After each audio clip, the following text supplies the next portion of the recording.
It's okay, students. Good morning.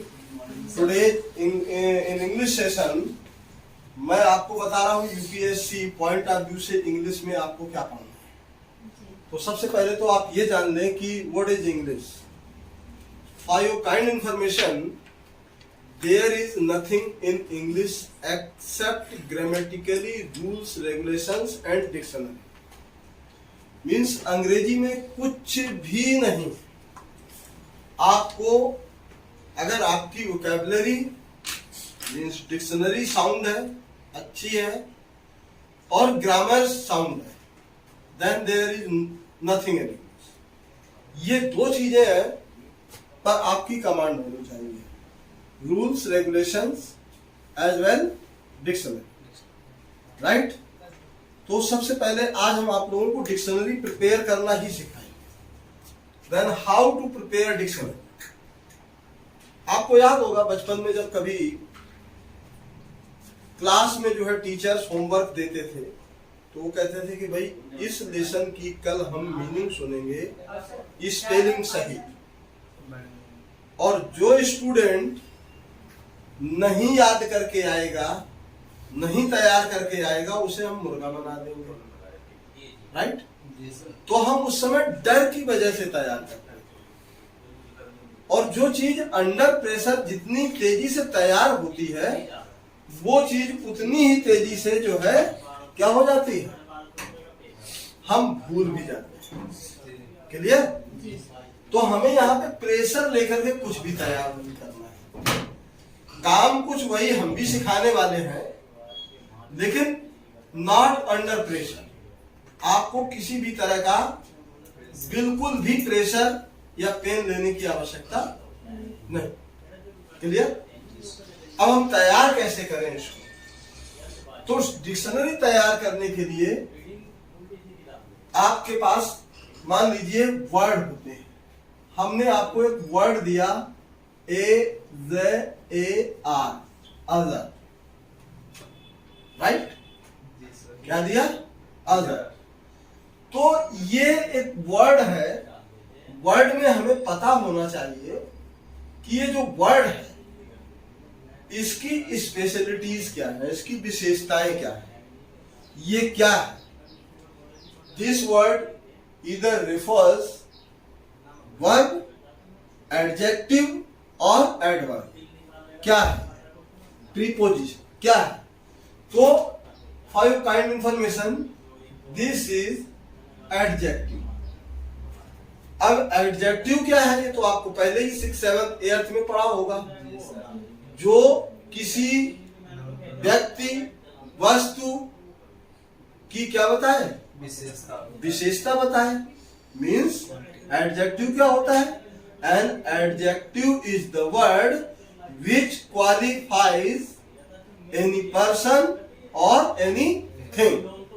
जो किसी व्यक्ति या वस्तु की विशेषता बताते हैं, या विच क्वालिफाई एनी पर्सन और थिंग, जो किसी पर्सन मतलब किसी व्यक्ति या किसी वस्तु या किसी प्लेस, राइट। तो यहां पर ये विशेषता होता है, राइट। तो ये वर्ड जो है क्या है? एडजेक्टिव है। अब आती है इसकी मीनिंग। तो मीनिंग की बात जब हम करेंगे तो इट मीन्स होता है स्लाइटली ओपन, मतलब किसी चीज का आधा खुला, राइट। क्या है इसका मतलब? आधा खुला, राइट, स्लाइटली ओपन। तो जो चीज आधी खुली होगी तो आधी बंद भी तो होगी। तो इसका एक और सिनोनिम्स तैयार हो सकता है क्या? Slightly close. जो चीज आधी खुली है वो आधी बंद भी तो हो सकती है। तो अदर तो हमारा रूट वर्ड था, इसका जो है मीनिंग क्या है? Slightly open, slightly close. Means या तो आधी खुली है कोई चीज या आधी बंद है। Is that clear? अब ये हो गया आपके, ये हो गया वर्ड, और ये हो गया आपके इसके क्या सिनोनिम्स। राइट। अब इसी का अगर हम एंटोनिम्स की बात कर लें साथ में, तो एंटोनिम्स क्या होगा? टाइटली लॉक्ड, मतलब किसी चीज, अब यहां पे तो हम क्या कह रहे थे? आधा खुला आधा बंद। अब इसको हम क्या कह सकते हैं? टाइटली लॉक्ड, मतलब कोई चीज पूरी तरह से बंद, या फिर हम इसको कह सकते हैं वाइड ओपन, पूरी तरह से खुला। क्लियर? क्लियर हो गया? तो टाइटली लॉक्ड, वाइड ओपन, या तो पूरी तरह से खोल दो या पूरी तरह से इसको बंद कर दो। अब अगर हम इसके यूजेज की बात करें, इसको हम यूज कैसे कर सकते हैं, तो हम यहां पर किसकी बात कर रहे हैं? किसी वस्तु के आधे खुले होने या आधे बंद होने की बात कर सकते हैं। तो हम यहां पर लिख सकते हैं the door of my room was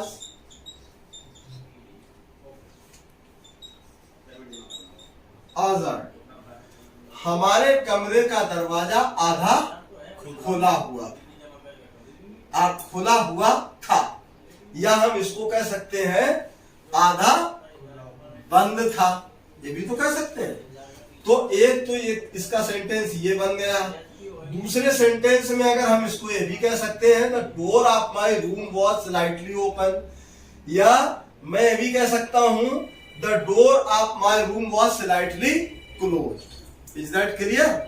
slightly open और स्लाइटली क्लोज्ड, ये भी लिख सकते हैं। Is that clear? तो आई थिंक एक वर्ड का आपको जो है क्या मिला? वर्ड मिला, उसके सिनोनिम्स मिले और उसके एंटोनिम्स मिले, और उसके बाद उसका यूज कैसे करते हैं ये भी हमने आपको क्लियर किया। Is that clear? अब नेक्स्ट वर्ड अगर हम ले लेते हैं इसी तरीके से, इसको हम रब कर देते हैं। इसको जो है घर में जाकर के देखना भी है, और ये नहीं कि यूपीएससी में ऐसे वर्ड आपको देखने को मिलेंगे कि जो बहुत हल्के होंगे। यूपीएससी का एग्जामिनेशन है तो बड़ा टेक्निकल वर्ड दे देते हैं, जिसको आपने पढ़ा ही नहीं होगा, सुना नहीं होगा। यू विल गेट कंफ्यूज, आप कंफ्यूज हो जाएंगे कि यार ये वर्ड तो हमने पढ़ा ही नहीं था। हाँ, अगर उसकी जगह ये लिखा होता तो मैं समझ जाता। Is that clear? आप जैसे हमने यहाँ पे एक वर्ड लिखा काउट, आपने पढ़ा ही नहीं होगा कभी। काउट, काउट मीन्स क्या होता है? फिर हमने कहा कि पहले हमें ये पता करना है ये वर्ड है क्या, राइट? और इस वर्ड का मतलब होता है, ये वर्ड है बेटा एडजेक्टिव। ये भी किसी को व्यक्ति वस्तु की व्यक्ति की जो है विशेषता बताता है। This one word qualifies a person, ये एक व्यक्ति की विशेषता बताता है। अब अगर इसकी हम हिंदी मीनिंग की बात करें तो इसका मतलब होता है भद्र। भद्र समझते हो? भद्र का मतलब होता है सभ्य, ये समझ में आ गया होगा। भद्र नहीं समझ में आया होगा, सभ्य समझ में आ गया होगा। अब अगर आप भद्र काउट तो नहीं समझ पा रहे थे, अब समझ में आ गया होगा, है? तो अब हम यहाँ पर इसका जो है इसके उस पर जाएंगे मीनिंग पर, तो हम यहाँ पे क्या लिख सकते हैं? सिविल लिख सकते हैं। सिविल का मतलब सभ्य होता है, या हम इसको सिविलाइज्ड लिख सकते हैं, सिविलाइज्ड लिख सकते हैं कि नहीं? अब तो समझ में आ गया सिविलाइज्ड। अच्छा, इसको हम हम्बल लिख सकते हैं कि नहीं लिख सकते हैं? जो व्यक्ति हम्बल होगा वो जो है क्या होगा? सभ्य होगा। फिर या हम इसको पोलाइट लिख सकते हैं। पोलाइट का मतलब क्या होता है? नम्र होता है, right?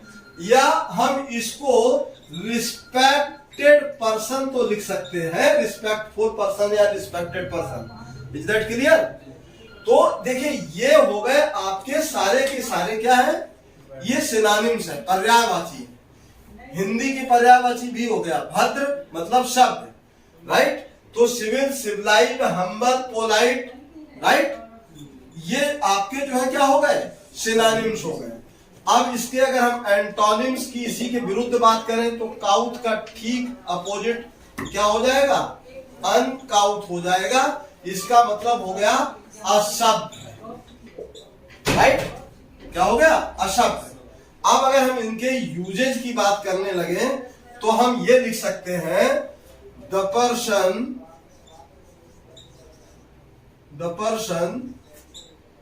Who met me on the way was very cow. The person who met me on the way was very cow. वो व्यक्ति जो मुझे रास्ते में मिला क्या था? बहुत सभ्य था। Is that clear? The person who met me on the way was very cow. वो व्यक्ति जो मुझे रास्ते में मिला बड़ा ही सभ्य था। Is that clear? या अब हम यहाँ पे सिर्फ इसको ही नहीं यूज कर सकते हैं, अब यहाँ पर हम इनको भी यूज कर सकते हैं। She was very civil lady, right? She was very civil, he was very civilised person, he was humble, he was polite, he was respected. मतलब वो नम्र था और सम्माननीय था। Is that clear? तो यहां पर आपने काउट पढ़ा, सिविल पढ़ा, राइट? अब देखिए आपके हम पढ़ा सिर्फ 2 ही 3 वर्ड रहे, 2-3 वर्ड से ज्यादा नहीं पढ़ाएंगे। 3 वर्ड में आपको काफी कुछ देखने को या सीखने को मिल जाएगा। Is that clear? अब हमने इसको मिटा दिया, मिटा दें। अब हमारा नेक्स्ट कीवर्ड है क्या? आभर।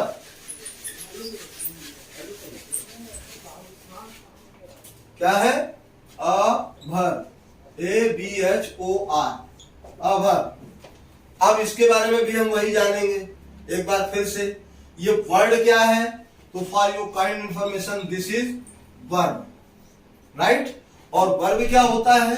किसी व्यक्ति की क्रिया को, राइट?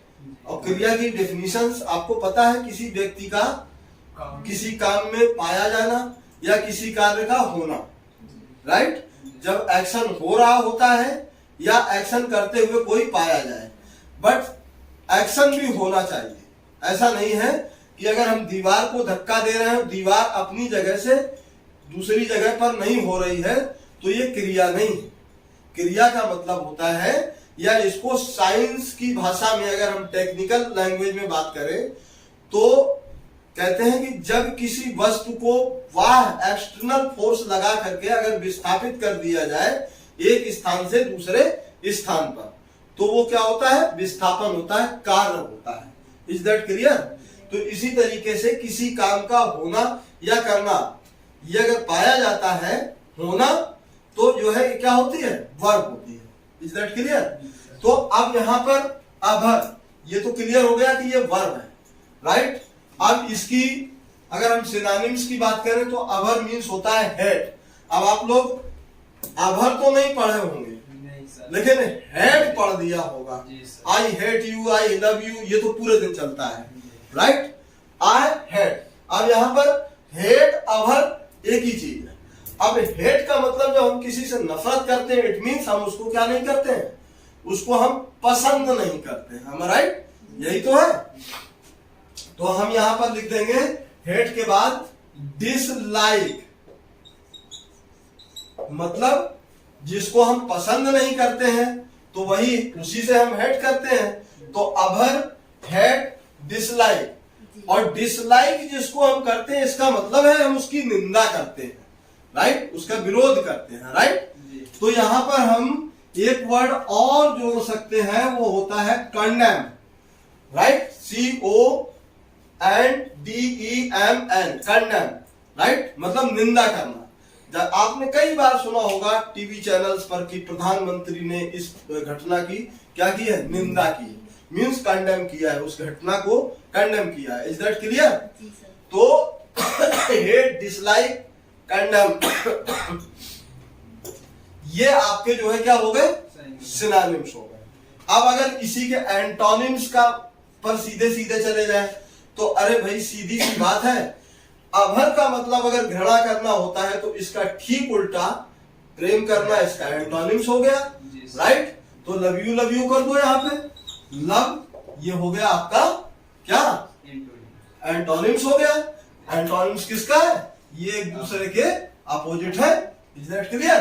अब इसके अगर हम यूजेज की बात करें तो यूजेज में आप इस वर्ड को भी यूज करें, अभर मतलब हम, I abhor him, I abhor him, I abhor him because of his bad habits, right, sorry, cause of his bad habits। मैं उससे क्या करता हूं, घृणा करता हूं, cause of his, भाई, या due to his bad habit, और cause of his bad habit I abhor, मतलब उसकी बुरी आदतों की वजह से हम उससे जो है क्या करते हैं, घृणा करते हैं। Is that clear.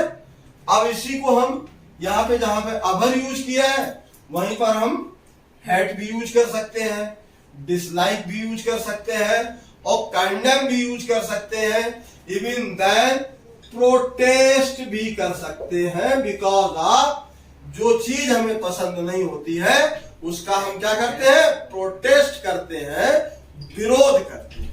Is that clear. So now today's session of English I think समझ में आया होगा।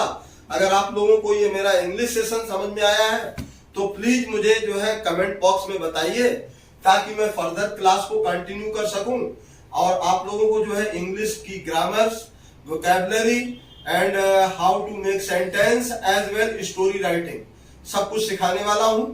अगर वीडियो पसंद आए तो please like, subscribe and share. Thank you.